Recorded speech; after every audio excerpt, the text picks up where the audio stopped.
Bem, boa noite. Boa noite. Muito bem. A gente sempre precisa fazer isso, né? Em todo canto a gente vai e precisa dar essa repetida. Bem, meus queridos, queria começar agradecendo já essa oportunidade de poder estar aqui com vocês. Tem sido um momento muito maravilhoso e, como eu falei ontem, eu estou me sentindo em casa. Eu senti isso em Luiz Eduardo Magalhães. Foi uma igreja que eu senti. Eu fui lá a primeira vez e parece que eu tinha ido para a minha igreja. Primeira vez que eu fui ali. E hoje ali de manhã, comunhão com os homens. Meu Deus, é muito gostoso esse amor em Cristo que a gente tem. Poder nos divertir sem bebida, sem droga, sem prostituição. E você poder ter alegria, comunhão no Espírito, comunhão de amizade. E foi maravilhoso o tempo, né? Tem sido maravilhoso. Eu queria então convidá-los a abrirem as suas Bíblias mais uma vez para o livro de Malaquias.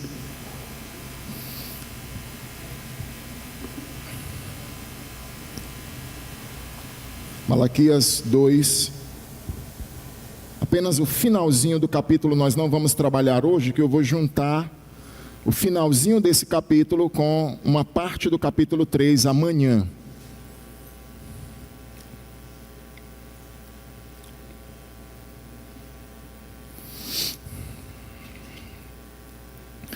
Fazendo uma pequena recapitulação, eu não vou fazer muito, porque eu acredito que foi gravada a mensagem de ontem, não foi? A mensagem de ontem foi gravada, você pode ter acesso, então eu não vou expor ou fazer uma recapitulação longa. Na verdade, eu queria só dizer para vocês, Israel estava passando uma situação muito difícil, eles estavam passando por uma crise nacional, uma crise econômica.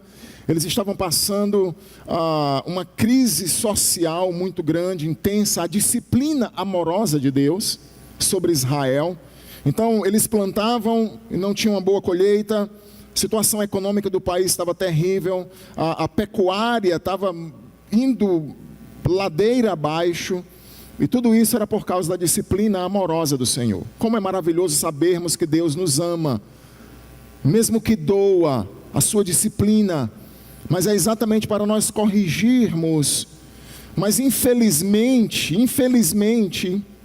a nação não respondeu positivamente. Assim como em Isaías 1. Em Isaías 1, Deus diz que o povo estava adorando e eles traziam seus animais, as suas ofertas, mas eles estavam com uma vida completamente indigna daquela adoração.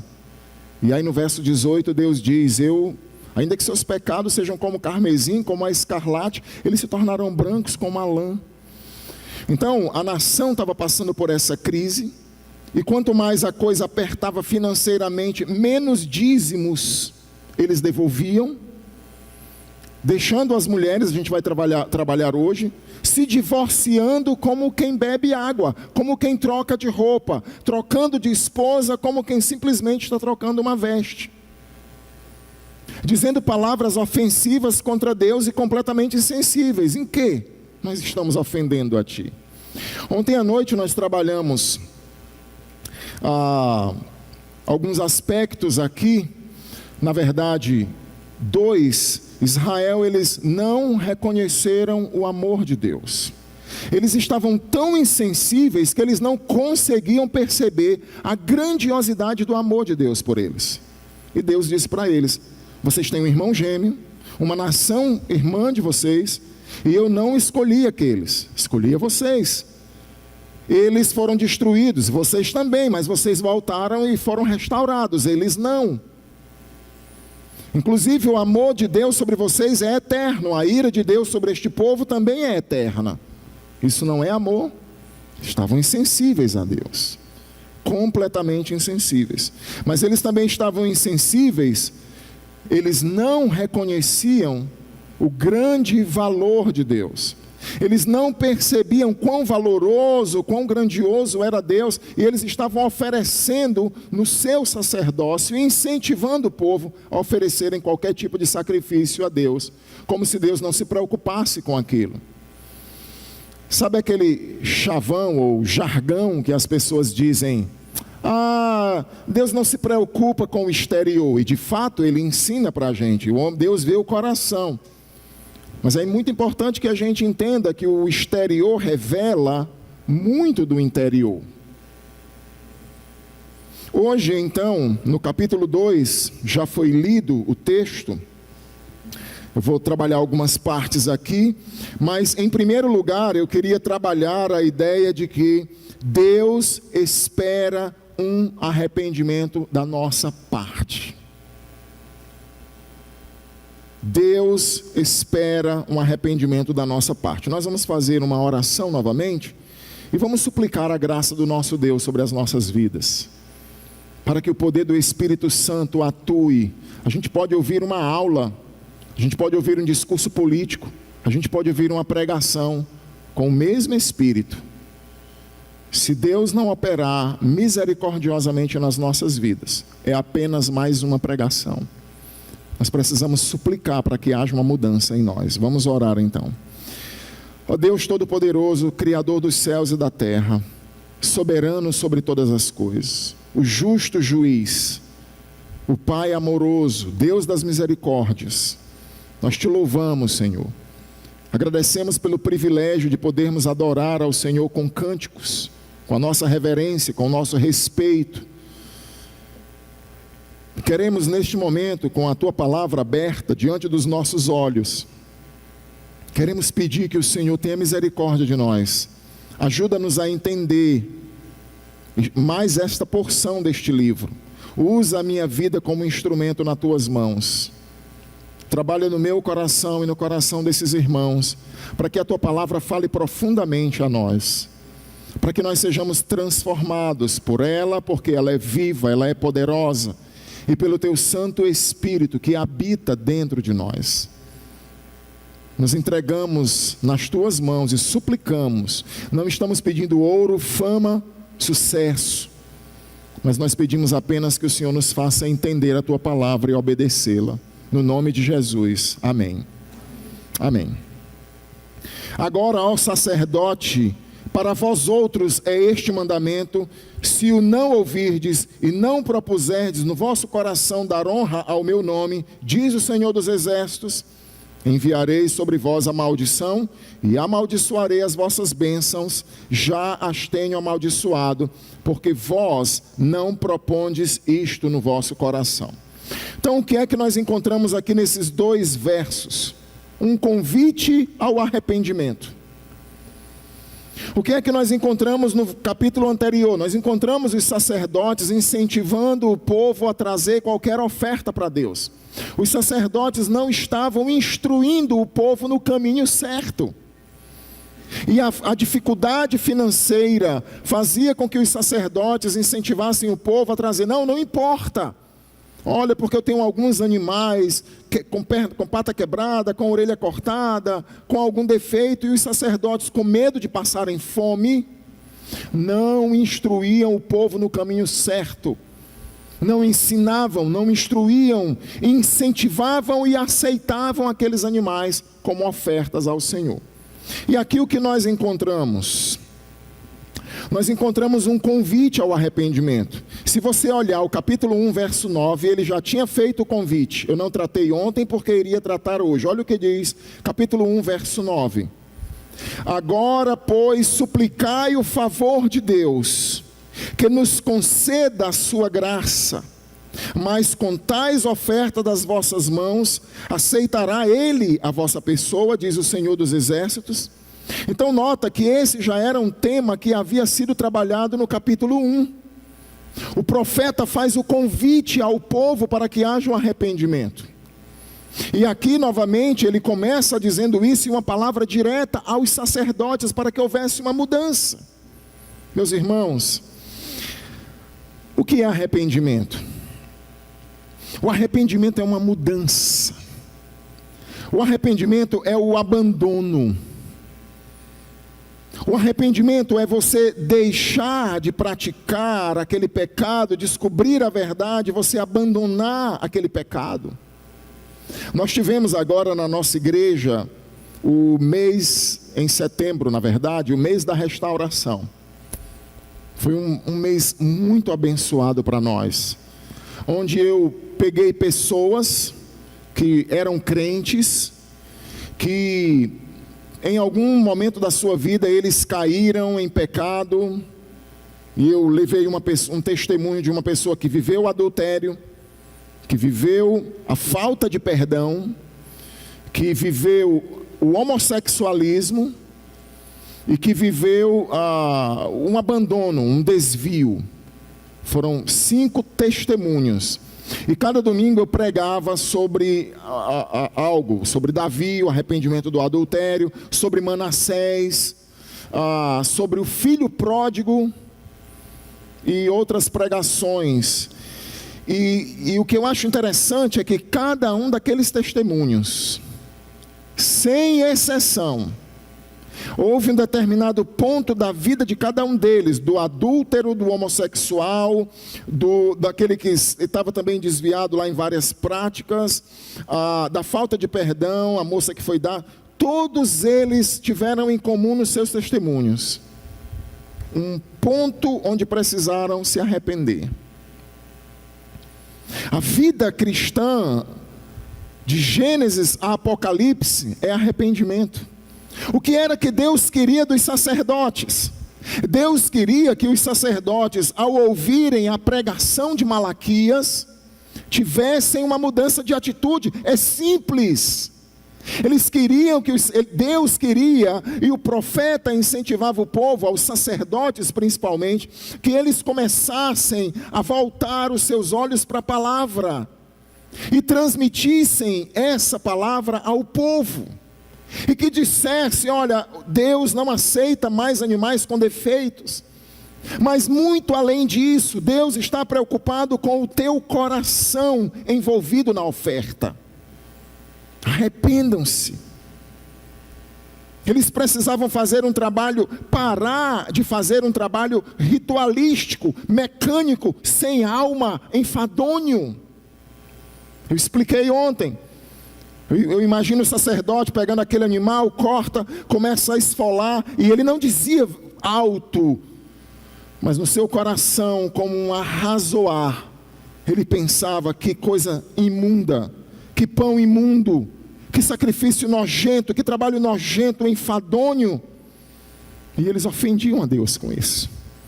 O que Deus esperava desse povo? O que Deus esperava dos sacerdotes? Uma mudança, um arrependimento. Eles precisavam ensinar o que era correto, eles precisavam voltar-se para Deus. Quando você olha a história da Bíblia, é uma história muito linda, de um Deus incrível, que vê Adão e Eva pecando, e que volta a relacionar-se, a buscar, que vê Caim matando o seu irmão Abel, e que o procura: onde está o teu irmão? A ponto dele dizer: eu sou porventura tu todo, meu irmão? Vou dar conta dele, eu estou cuidando dele agora? Que Deus é esse? Que Deus é esse? No próprio caso de Davi, Davi cometeu o pecado de adultério com Batseba, e depois ele manda matar o marido da mulher. Ele leva a própria sentença de morte para Joabe. Joabe abre aquela carta e diz: coloque Urias no local mais perigoso da batalha para que morra. Urias morre, Davi leva Batseba para sua casa, a criança nasce. Então nós temos aí pelo menos uns 9 meses, 1 ano, talvez mais.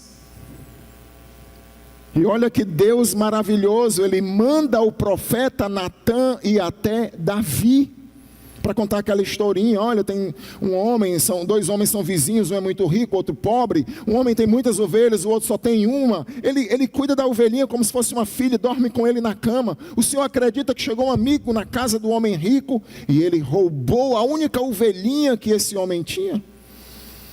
Davi fica furioso e diz: tem que morrer. Depois ele diz: tem que pagar 4 vezes o valor da lei, que era o valor da ovelha, que era o que a lei exigia. Mas o que é que eu estou tentando trazer aqui? Eu fico pensando, quanto tempo mais Davi iria aguentar escondendo aquele pecado? No Salmo 32, quando ele diz lá, bem-aventurado o homem a quem o Senhor não atribui pecado, bem-aventurado aquele que ele não imputa iniquidade, mas enquanto eu calei os meus pecados, envelheceram os meus ossos.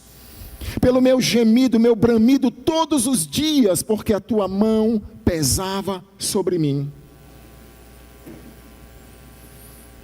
No Salmo 51 ele diz, nesse Salmo também ele diz, o meu humor, o meu vigor se tornou como sequidão de estio. Davi se sentia com os ossos esmigalhados, alguém que nesse processo envelheceu um bocado. Eu quero dizer para você sempre, o pecado vai trazer consequências para nós. E sabe qual é o pior estágio do pecado? É aquele que você continua no pecado e acha que você está enganando todo mundo. Quando na verdade você é a pior vítima, ou a maior vítima, no seu próprio pecado. Então o que é que Deus espera? Qual foi a mensagem de todos os profetas? Arrependam-se. Arrependam-se. A mensagem de João Batista, em Mateus 3,7, vendo ele, porém, que muitos fariseus e saduceus vinham ao batismo, disse-lhes, raça de víboras, quem vos induziu a fugir da ira vindoura? Produzi frutos dignos de arrependimento, e não comeceis a dizer outra vez, temos por pai Abraão, porque eu vos afirmo que destas pedras Deus pode suscitar filhos a Abraão. Arrependimento. O que João Batista está dizendo, não importa se vocês são descendentes de Abraão, não importa se vocês são fariseus, se vocês são saduceus, não importa se vocês são batistas regulares, não importa se você é um católico, o que importa é que vocês produzam frutos dignos de arrependimento. Nós precisamos abandonar o nosso pecado, e sabe o que é uma coisa? Nós vamos viver uma vida toda lutando contra o pecado. Hoje de manhã eu dei um estudo lá para os homens, tratando sobre aquele provérbio 7, a mulher adúltera, o adultério, pornografia, prostituição. Talvez alguns de vocês não estivessem lá. E quantas pessoas hoje aí estão viciadas, presas, amarradas, algemadas à prostituição? Quantas mulheres casadas estão envolvidas com sites de prostituição, com conversa com outras pessoas? Não, mas é só o virtual, é o fake. Não importa, é pecado. E a mensagem bíblica de Deus é: arrependam-se. Arrependam-se. Lute contra o pecado. Eu tomei uma decisão como Daniel, e hoje eu falei de manhã lá em Jó 31. Jó diz, eu fiz uma aliança com meus olhos. Eu penso que Jó tinha problema nessa área como boa parte dos homens. Nós precisamos lutar, todos os homens precisam lutar contra o pecado. E eu vou dizer uma coisa para vocês muito mais. Aqui, Salvador, que andam na praia, lá em Fortaleza, Rio de Janeiro, está aqui nessa praia, mulheres de todo jeito. E você tem que estar andando aqui, você vira o rosto para ali, aí você vira o rosto para ali, e em oração constantemente. Porque a batalha é muito grande. Mas nunca se render ao pecado, achar o pecado normal. Nós precisamos ter um arrependimento. Um determinado dia na minha vida, eu precisei dizer, eu nunca vou olhar para a pornografia. Eu nunca vou usar a internet para ver pornografia. E eu tomei essa decisão e fiz um voto com Deus. E pela graça dele eu tenho conseguido. Eu acredito que eu vou conseguir, porque é na dependência dele, não é na minha própria força. Mas eu precisei fazer como Daniel, tomar uma firme resolução: não olho. E pode aparecer, veja a foto de não sei quem, veja o ensaio de não sei quem, beleza, mostra para outra pessoa. Nós precisamos tomar uma decisão. Eu falei de manhã, mulheres que têm amizades intensas, profundas com outros homens. Estranho para mim isso. Homens com amizades com outras mulheres, muito estranho. Aí muitas vezes o cônjuge vai dizer: olha, não estou gostando disso. Ah, você com seu ciúme. Não é ciúme não, é zelo, meu querido. Porque se minha esposa olhar, ela pode olhar meu celular, ela sabe a senha, tudo que ela quiser olhar. Então, eu estou usando aqui um exemplo, mas nós precisamos nos arrepender de todos os nossos pecados.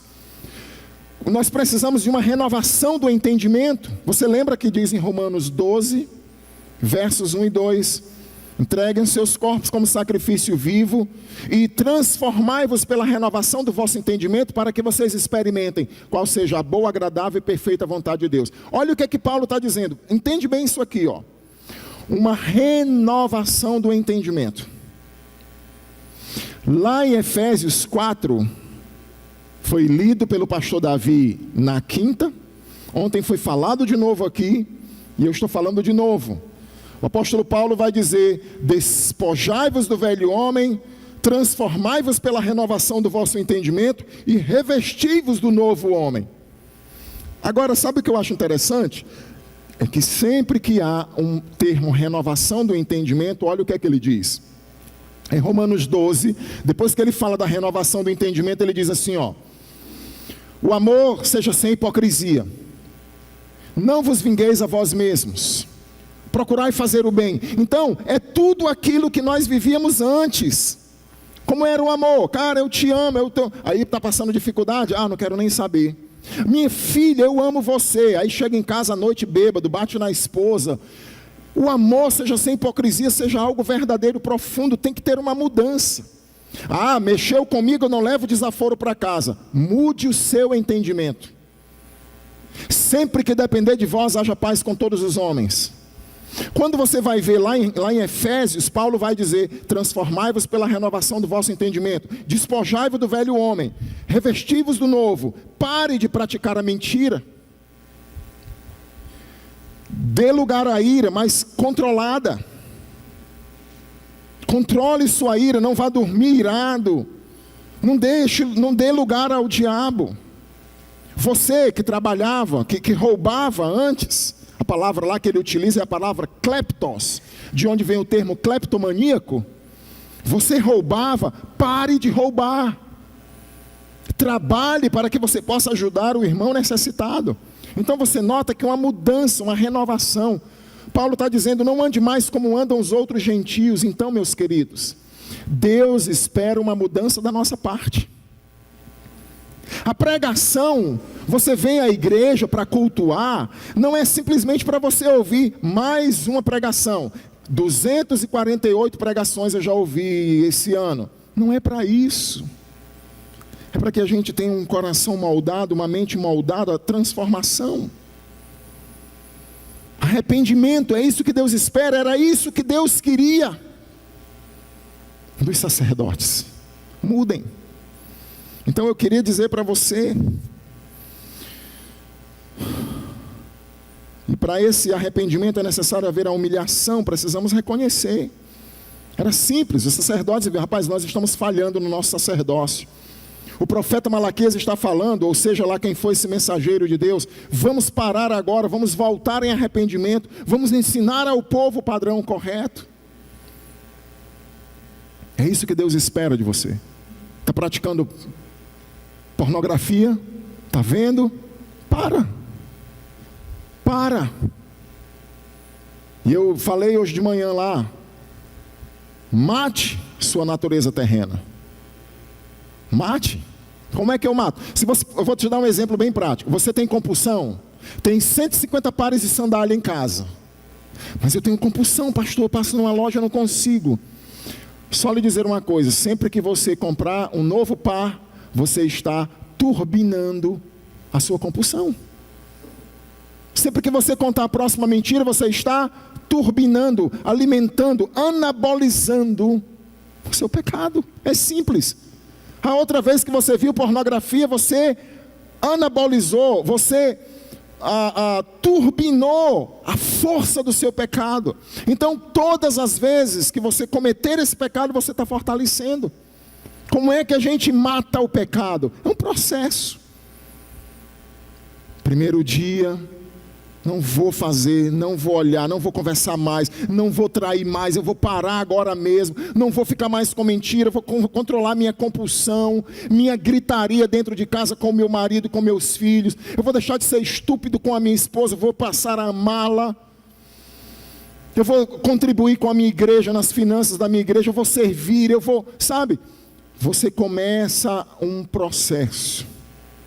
E você deixou de comprar a primeira vez, eu estou dando um exemplo, você aplica na área que você quiser. Passei na loja, vi a sandália, meu corpo me puxando como um imã. Eu não vou, eu não compro. Eu já estou com o cartão estourado, já estou devendo ao banco, limite do cheque, não vou. E aí você venceu o primeiro dia, você vai ter um ânimo enorme. O segundo, o terceiro, a primeira semana vai ser, vou dizer para você, terrível. Mas você vence. Depois de uns 15 dias, 30 dias de luta, você vai ficar num estágio melhor, porque aquela química do pecado, ela não vai mais forçar você. E aí você vai ter que ficar na manutenção, para não cair de novo.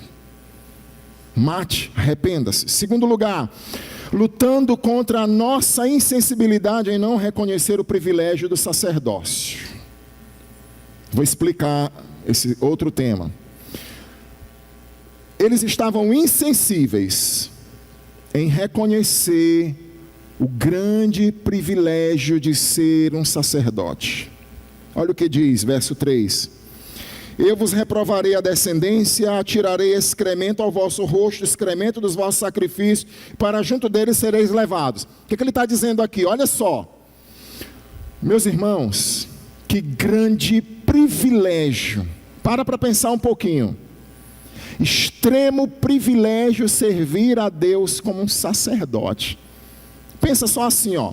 De todas as nações da terra, Deus escolhe uma para revelar o seu culto, para dar as suas leis, para deles vir o Messias. Grande, meu Deus, que grande privilégio. E dentro dessa nação, Israel, Deus escolhe uma das tribos e os chama para servir como sacerdotes. Conhecer Deus, transmitir esse ensino ao povo, oferecer sacrifícios e dons. Que privilégio! Sabe, é um grande privilégio ser pastor. É muito árduo. Algumas vezes é muito difícil, principalmente quando você ama a igreja. É muito doloroso, algumas vezes. Você está lidando com pessoas, você ama aquelas pessoas, você vê um casamento acabando, você vê um filho que cresceu ali, que se desviou, que os seus pais estão sofrendo. É muito difícil, mas é um grande privilégio. É maravilhoso ter um chamado para pastorear. Esses homens tinham um privilégio, sacerdotes do Deus vivo. E a que ponto eles chegam? Pegar um animal, olhar para aquilo tudo e dizer: isso aqui é enfadonho, tudo isso é imundo, tudo isso é nojento, tudo isso é desprezível. Mas continuavam fazendo, o sustento deles vinha dali. Eu fico imaginando quantos pastores, quantos líderes estão aí à frente, quantos padres, quantos funcionários estão nas suas empresas, nos seus trabalhos, fazendo a obra do Senhor aí. Estão simplesmente porque o seu sustento vem daquilo, mas não tem mais prazer, não tem mais emoção, não é mais algo vívido. E aqui Deus está dizendo o que para eles? Eu vou pegar as fezes dos animais que vocês estão matando e esfolando, e eu vou pegar essas fezes e vou jogar na cara de vocês, porque é isso que vocês merecem como sacerdotes. E depois eu vou pegar essas fezes e juntamente vocês, porque eu quero continuar minha aliança com Levi, mas não com vocês. E eu vou levar vocês juntos para o local onde as fezes são lançadas, fora do arraial. Olha que coisa desprezível, que situação. Eu não consigo nem imaginar Deus dizer: olha, o teu pastorado para mim é nojento, eu não tenho mais prazer, eu vou pegar, sabe, algo muito duro que Deus precisou dizer através do profeta. Eu falei aqui ontem, o tabernáculo era um lugar extremamente puro matadouro, Quem já andou em matadouro sabe como é o cheiro lá. É sangue, fezes, urina de animais. As centenas, aos milhares, todos os dias naquele tabernáculo e posteriormente no templo. Lava-se aquilo todos os dias, mas aquele cheiro impregnado ali dentro. Você consegue imaginar o cheiro do Santo dos Santos? Onde o sumo sacerdote entrava uma vez, aspergia o sangue do bode, depois voltava, pegava primeiro o sangue do bezerro por ele e pelos sacerdotes, e depois ele voltava, pegava um bode e aspergia ali sobre aquilo tudo, e muito sangue. E Deus está dizendo, vocês são desprezíveis para mim. Sabereis, verso 4, que eu vos enviei este mandamento para que a minha aliança com Levi continue, diz o Senhor dos Exércitos. Minha aliança com ele foi de vida e paz. Aqui o que é que Deus vai fazer? Falar agora. Deus vai mostrar para os sacerdotes que lá no princípio, quando houve o chamado dos levitas e dos sacerdotes, meraritas, os coatitas, os de Arão, sumo sacerdote, houve lá no início um grande temor por parte dos levitas na época de Moisés. E depois na época de Josué. Você imagina o impacto que causou a morte de Datã e Abirão. Datã e Abirão, não, os filhos de Arão, né, que morreram lá. Nadab e Abiú. Datã e Abirão foi a rebeldia. Você imagina o impacto que Nadab e Abiú, os filhos de Arão, dos 4, esses 2, ofereceram fogo estranho. Para você oferecer um incenso, Deus colocou cada espécie de madeira que deveria ser colocada no incensário para subir como cheiro agradável a Deus. Nadab e Abiú chegaram, trouxeram uma madeira qualquer e Deus os matou na hora. Você tem ideia do impacto que isso causou nos levitas? Quando um sumo sacerdote entrava no Santo dos Santos, algumas vezes eles entravam amarrados, a roupa deles tinha uns sininhos, e se ele não fizesse um ritual e banalizasse a sua entrada naquele dia, o dia da expiação, ele morria lá dentro. Era algo, para mim, eu imagino, seria algo terrível. Amanhã é o dia da expiação, já fiz todo o processo, o ritual de purificação, mas amanhã eu vou entrar na presença. Você tem ideia de quão tenso isso era? Aí o autor de Hebreus vai e diz em Hebreus 10, 19: portanto, tendo ousadia para entrar no Santo dos Santos pelo novo e vivo caminho, que ele nos consagrou através do véu, isto é, da sua carne. Olha a linguagem que o autor de Hebreus está falando. Agora vocês podem entrar na presença de Deus com confiança. Mas o que eu estou tentando mostrar aqui para vocês era, Deus está dizendo para os sacerdotes que lá no início, Levi honrou, Levi temeu, os levitas valorizaram o sacerdócio, e agora essa geração não ensinava, não oferecia as ofertas, não valorizava esse privilégio de ter esse trabalho. Vamos ler. Verso 5: minha aliança com ele, com Levi, com os primeiros levitas, foi de vida e de paz, ambas lhe dei, para que me temesse. Com efeito ele me temeu, tremeu por causa do meu nome. A verdadeira instrução esteve na sua boca, a injustiça não se achou nos seus lábios. Andou comigo em paz, em retidão, e da iniquidade apartou a muitos. Olha que coisa linda. Os levitas começaram a aprender, a conhecer, e eles transmitiam, eles ensinavam. No início do seu ministério, muito temor ali, quando os meraritas, os coatitas, eles desmontavam aqueles tabernáculos, os meraritas pegavam todas aquelas madeiras, e eles faziam todo aquele trabalho com temor, ensinavam.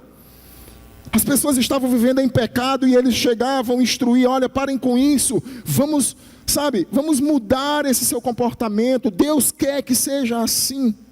E olha como Deus se agradou deles.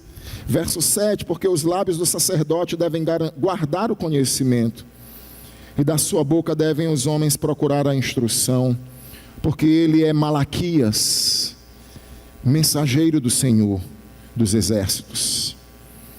Mas vós tendes desviado do caminho, e por vossa instrução tendes feito tropeçar a muitos. Violastes a aliança de Levi, diz o Senhor dos exércitos. Por isso também eu vos fiz desprezíveis, indignos diante de todo o povo, visto que não guardastes os meus caminhos, e vos mostrastes parciais no aplicardes da lei. Então o que é que nós encontramos aqui? Deus está mostrando que os sacerdotes eram honrados.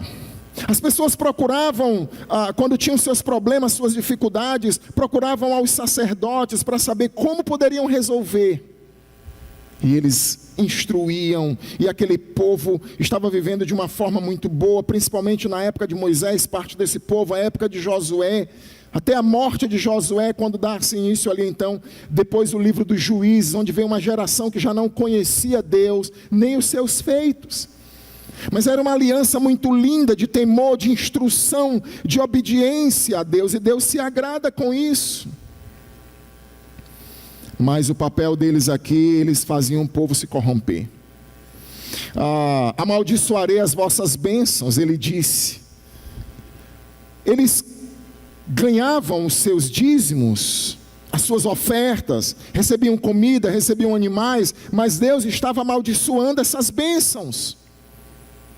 Algumas vezes eles pensavam em ter muito, mas Deus fazia com que aquilo se transformasse em maldição. Espalharei esterco, vocês serão então retirados, vocês perderão o seu lugar. Irmãos, isso tem sido um problema terrível. Quando você lê o livro de Oséias, se você lê, por exemplo, Oséias 4, Miqueias, se eu não me engano, 7, você assiste o Jornal Nacional e você lê aquele capítulo, não tem diferença. Você vai ver, vem cá, eu acho que se lá na época de Oséias tivesse jornalista, ele não teria dificuldade nenhuma em fazer uma transmissão jornalística nos dias de Oséias e de Miqueias, foram contemporâneos praticamente. Ele diz: o que prevalece é o perjurar, o mentir, há assassinatos, arrombamentos, adultérios, fornicações, o marido não pode confiar naquela que reclina a cabeça sobre o seu peito, há arrombamento sobre arrombamento, os peixes do mar sofrem e os animais também estão sofrendo. No capítulo 4, verso 6, Deus diz assim: o meu povo está sendo destruído porque lhe falta o conhecimento. Porque tu, sacerdote, desprezastes a minha lei, o meu conhecimento, também eu te rejeitarei como meu sacerdócio. Irmãos, quantas pessoas, a gente tem conversado aqui com alguns irmãos esses dias, tenho conversado com o pastor Ricardo, com outros irmãos, quantas pessoas estão indo para o inferno, estão dentro das igrejas, essas igrejas das multidões, sem saber sequer o que é um arrependimento, sem saber sequer para onde elas vão depois que morrerem, mas porque estão sob a cobertura de uma igreja, elas pensam que vão para o céu, porque esses falsos ministros do evangelho têm enganado.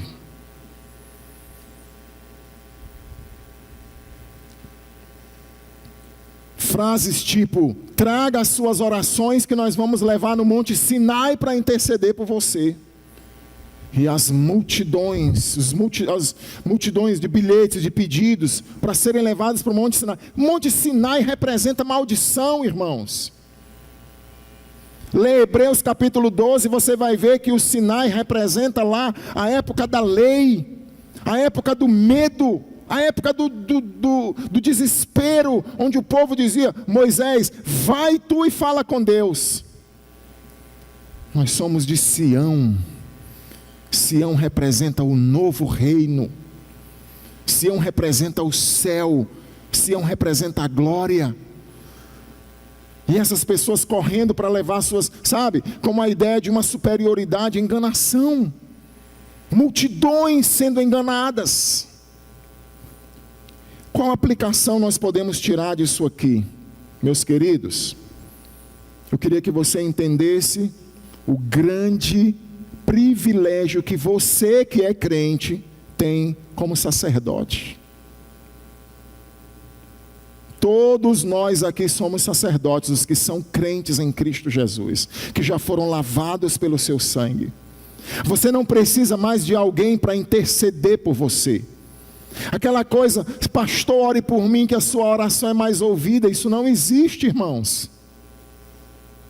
Onde é que tem isso na Bíblia, que a função pastoral dá um privilégio maior da oração? Isso é coisa inventada pelos homens. Você é sacerdote igual a mim. Nós somos chamados como sacerdotes, em 1 Pedro 2,5, você não precisa abrir. Também vós mesmos, como pedras que vivem, sois edificados, casa espiritual, para serdes sacerdócio santo. 1 Pedro 2,9, vós porém sois raça eleita, sacerdócio real. Agora, qual é a função de um sacerdote? Você foi chamado para oferecer dons e sacrifícios a Deus. Eu recitei ontem, mas eu queria que você abrisse, por favor, hoje, Hebreus, capítulo 13, versículo 15. Que tipo de sacerdote, que tipo de oferta, que tipo de sacrifício Deus espera de você como sacerdote? Vamos ler juntos aí?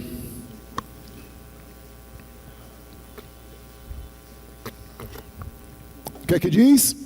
Ofereçamos. É assim que diz? Vamos lá? Hebreus 13, verso 15.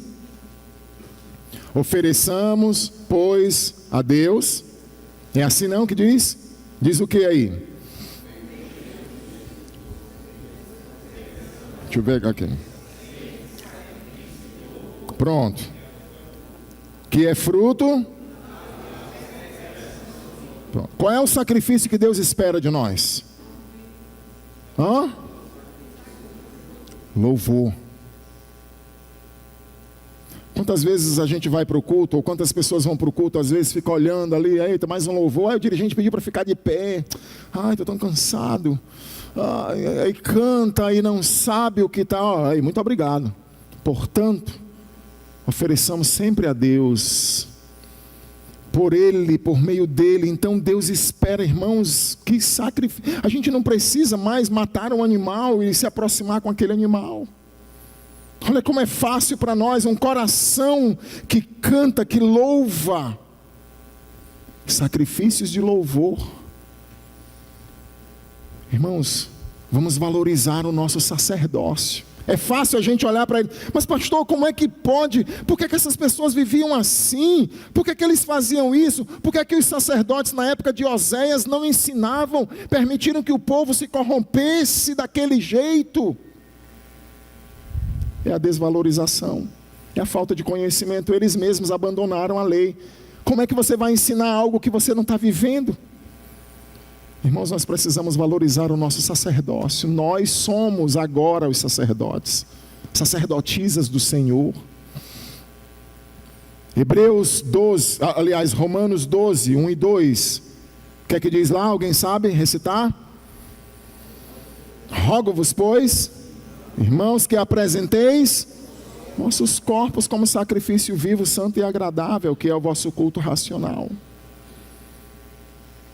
Aqui o sacrifício, não precisa mais matar um animal, é a minha vida entregue. Aí é onde vai entrar a questão da como é que eu vou ficar vendo pornografia se o meu Deus, o qual eu sou sacerdote, não suporta. Prostituição, os pecados de prostituição são os mais atacados, principalmente no Novo Testamento.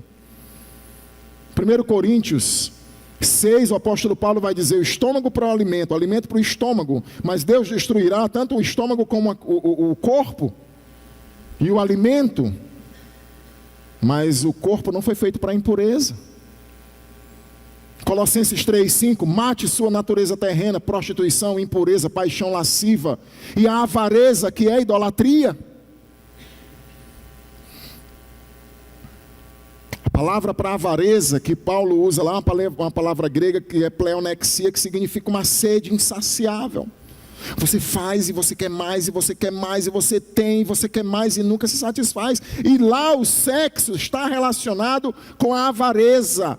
Uma vida sexual que se transforma num ídolo para aquela pessoa. Nós precisamos ter os corpos, nossos olhos, nossas mãos, nossa boca, nossos pés, serem uma oferta contínua ao Senhor, dedicada por sacerdotes. Se nós não reconhecermos isso, estamos falhando no nosso sacerdócio como Levi aqui, essa geração de levitas. E por último, no final do texto, até o verso 16, do 10 ao 16, eu vou resumir aqui o que era que estava acontecendo, principalmente quando ele trata aqui, verso 13, ele diz, verso 11, Judá tem sido desleal e abominação se tem cometido em Israel e em Jerusalém, porque Judá profanou o santuário do Senhor, o qual ele ama, e se casou com a adoradora de Deus estranho. Verso 13, ainda fazeis isto, cobris o altar do Senhor de lágrimas, de choro, de gemidos, de sorte que ele já não olha para a vossa oferta, nem aceita com prazer da vossa mão. E perguntais, olha a insensibilidade. Por que, Senhor? Por que o Senhor não aceita a nossa oferta? Ela é feita com tanta sinceridade, com tanto amor, com tanta devoção. Por que o Senhor não aceita a minha oferta? Insensíveis. Porque o Senhor foi testemunha da aliança entre ti e a mulher da tua mocidade, com a qual fostes desleal. Eu acredito que aqui, quando Neemias chega, 448, e se Malaquias de fato foi 440, 435, você tem aí aproximadamente alguns anos no governo de Neemias, e durante aquele período você sabe que houve aquele evento onde eles tiveram que mandar embora as suas esposas, os seus filhos de outras nações, e deve ter sido um momento muito doloroso, porque Deus agora queria uma linhagem pura. Mas irmãos, o que é que virou moda em Jerusalém? Deixar as suas mulheres e casar com mulheres mais novas. Virou uma moda dentro de Jerusalém os homens deixarem suas mulheres e procurarem mulheres de outras nações para se casar com elas, mais novas, mais bonitas, e abandonarem as suas esposas. Eu estava conversando com o pastor Marcos, lá na nossa região. Eu acredito que isso vai ser um fenômeno. Quando eu cheguei no Cariri, talvez, se eu não consigo me lembrar de um divórcio, há 20 anos atrás. Só esse ano, eu já estou aí contando pelo menos uns 13 casos. Só esse ano. E eu estou falando só das nossas igrejas batistas regulares. Está virando uma moda. E sabe o que é o pior com isso? É que isso vai virando uma onda. Lá nós temos muitas igrejas na região do Cariri, são muitas. E sabe qual está sendo o meu temor em relação a isso? Virar uma onda. Porque nessa situação você já tem pastores, você tem diáconos, você tem pessoas que trabalharam no encontro de casais, você tem pessoas que participaram de inúmeras coisas dentro da igreja. Eu fico imaginando aquele casal que está passando por dificuldade dentro do casamento. Pastor, incompatibilidade de gênio. Não dá mais. Mas fulano se separou, já casou de novo. Fulano já se separou. Fulano já está divorciado, o outro também. Isso aqui virou moda. O rapaz olha para a moça, ele se afeiçoa por ela, começa a orar, casam, passa-se 30 anos, agora o corpo dela mudou, muita coisa mudou, o dele também mudou. Mas aí ele olha e diz: eu não quero mais essa mulher, a mulher que era da minha mocidade. Eu quero essas mulheres mais jovens, porque não é mais a mulher da minha mocidade, agora já virou uma outra mulher. Então eu quero essas mulheres. E isso virou moda em Israel, Jerusalém. O problema com isso: olha a situação. Esses homens separavam-se de suas mulheres, davam carta de divórcio para ela e continuavam a sua adoração a Deus. Pegava seus animais no sábado, levava sua oferta. Durante a lua nova, levava sua oferta. Cometia algum pecado, levava sua oferta. E achavam que Deus os estava aceitando de bom grado e muito satisfeito. E o profeta diz: em nome do Senhor, eu não aceito o seu sacrifício. Por que, Senhor? Porque vocês têm enchido o meu altar com lágrimas, choros e gemidos. Tem duas interpretações para esse texto. Pelos estudiosos, eu prefiro a segunda que eu vou dizer. A primeira interpretação é que os homens separados, divorciados e recasados com mulheres estrangeiras, que corriam o perigo de novamente vivenciarem a idolatria. Você sabe que um dos maiores pecados do Antigo Testamento foi a idolatria, em prática. Quando o povo foi levado para a Babilônia, que eles voltaram, eles ficaram curados da idolatria. Você não vê mais, Zacarias não fala mais de idolatria. Malaquias não fala mais de idolatria. Ageu não fala mais de idolatria. Mas eles corriam o risco, porque casados com mulheres estrangeiras que adoravam a Astarote, a Rimon, que adoravam a Baal, então essas pessoas poderiam influenciar os filhos, a próxima geração.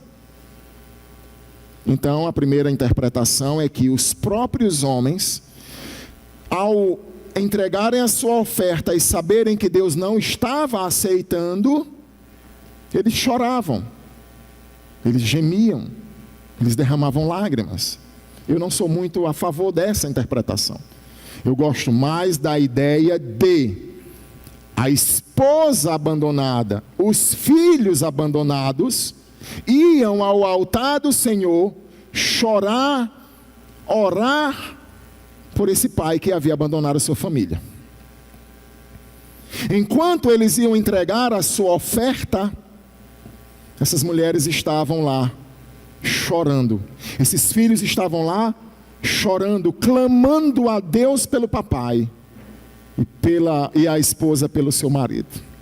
Irmãos, quem já viu, quem já presenciou, talvez alguns de vocês tiveram isso com o pai, com a mãe, ou vivenciaram isso, ou alguns pastores, a gente lida com isso. Não tem dor pior do que uma dor da traição. Mas é muito difícil, junto com a dor da traição, quando há um arrependimento que volta para casa e aquele processo lento, porém, que vai ter um efeito bom no final, que é o de restauração. Quando há arrependimento e você trabalha para aquele casal voltar, é um processo lento, muito doloroso, mas que se resolve. Mas quando de repente você está em casa, o seu marido chega e diz: eu não te quero mais, mulher.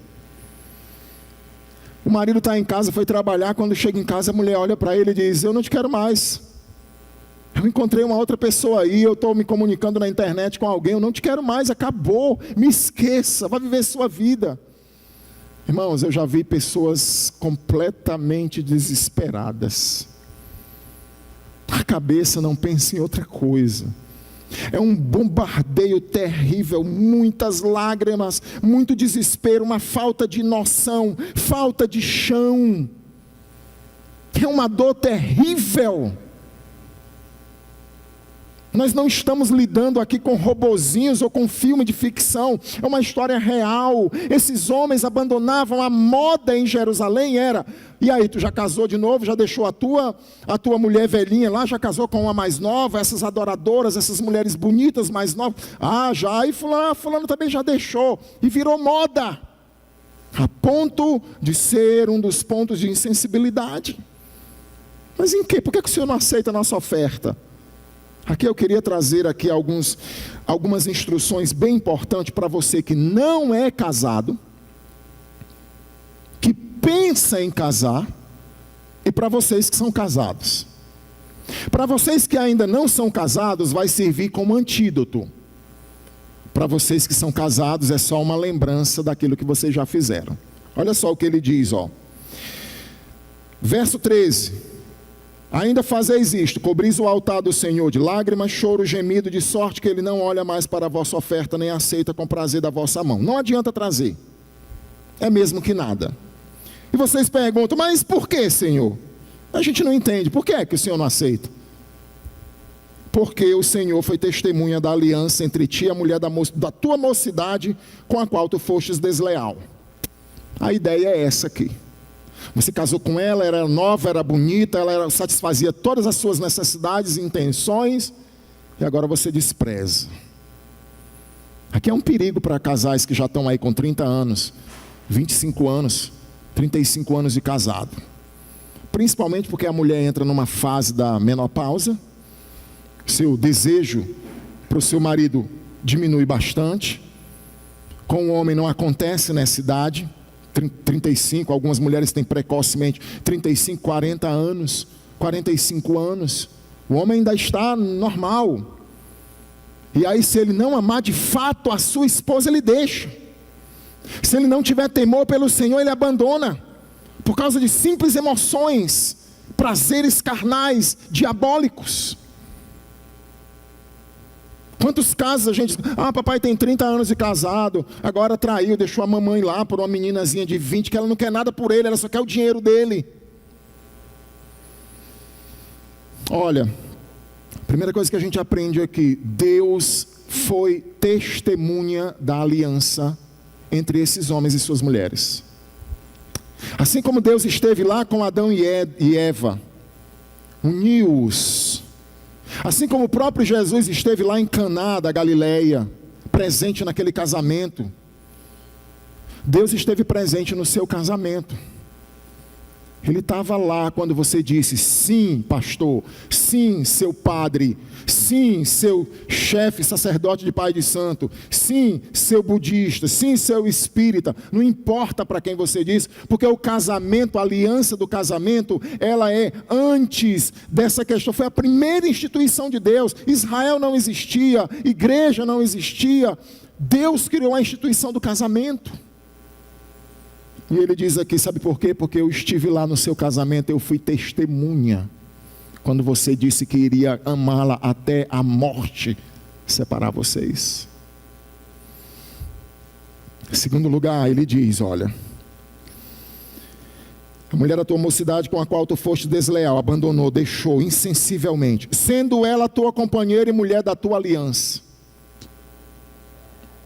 Não fez o Senhor um, mesmo que havendo nele um pouco de espírito, porque somente um, ele buscava a descendência que prometera. Portanto, cuidai de vós mesmos, e ninguém seja infiel para com a mulher da sua mocidade. Deus une. O Senhor foi testemunha da tua companheira. O Senhor fez um, ele uniu a ideia dele fazer um. Ele buscava uma nação santa. E eles estavam quebrando isso, se unindo a ímpios. Quantas pessoas deixam a igreja por causa de namorado descrente? Aí o pastor diz, não faça isso. Olha, não é porque Deus é um Deus chato. Deixa eu ver o que é que eu vou escolher. Namorar com descrente é certo ou errado? Então, não, ele não quer que você passe por muitas dificuldades. Ele não quer que quando você case, você diga, amor, vamos para a igreja comigo, hoje é domingo. Não, eu vou para a balada. Você vai para a igreja só e eu vou para a balada. Chega na igreja, irmãos, orem pelo meu marido descrente. Você escolheu isso.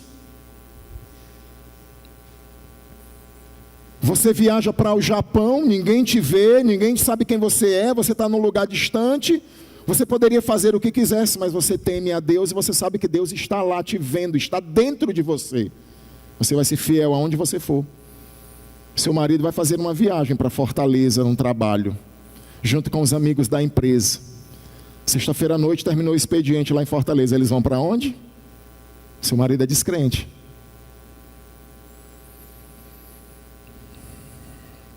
Deus foi testemunha. Deus uniu. Essa questão do casamento é tão séria. Jovens, você está apressadinho para casar, às vezes só por um impulso sexual. Mas o casamento tem muita coisa por trás desse impulso sexual. O casamento é tão sério que lá em Mateus 19, os fariseus chegam para Jesus e dizem: mestre, é lícito repudiar a esposa por qualquer motivo? Jesus diz: será que vocês não têm lido que na lei diz que Deus criou macho e fêmea, e Ele tem prazer nesse casamento, nessa união, portanto deixará o homem pai e mãe e se unirá à sua mulher? Ah, mestre. Mas Moisés mandou dar carta de divórcio. Eles não estavam interessados na resposta. Eles queriam pegar Jesus com alguma argumentação, uma palavra indevida. E aí Jesus, mandou sim. Moisés mandou não. Permitiu, por causa da dureza do vosso coração. Mas não foi assim desde o princípio. Portanto, eu vos digo: qualquer que repudiar a sua mulher, a não ser por relações sexuais ilícitas, e casar com outra, comete adultério. Casar com outro, comete adultério. Irmãos, isso é tão forte,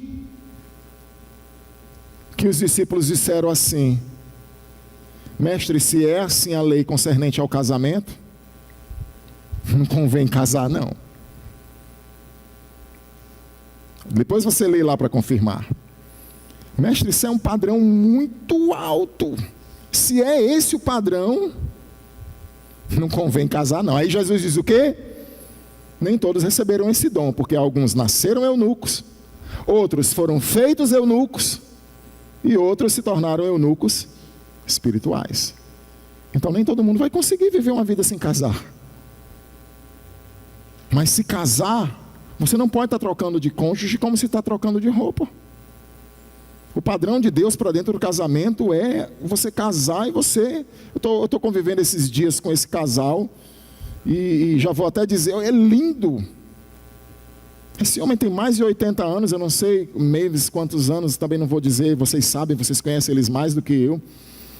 Eles vão sair de casa, desculpe se eu estou mostrando a intimidade, eles dão um beijinho, selinho. Coisa mais linda. E tem gente aí que está casada há 2 anos, já sai de casa e já não dá nem um beijinho na sua esposa. Triste. Triste. Se você não tiver uma renovação do seu entendimento, e você tirar da sua cabeça divórcio, está na hora de você começar a ter uma renovação do seu entendimento. Olha o que diz o verso 16.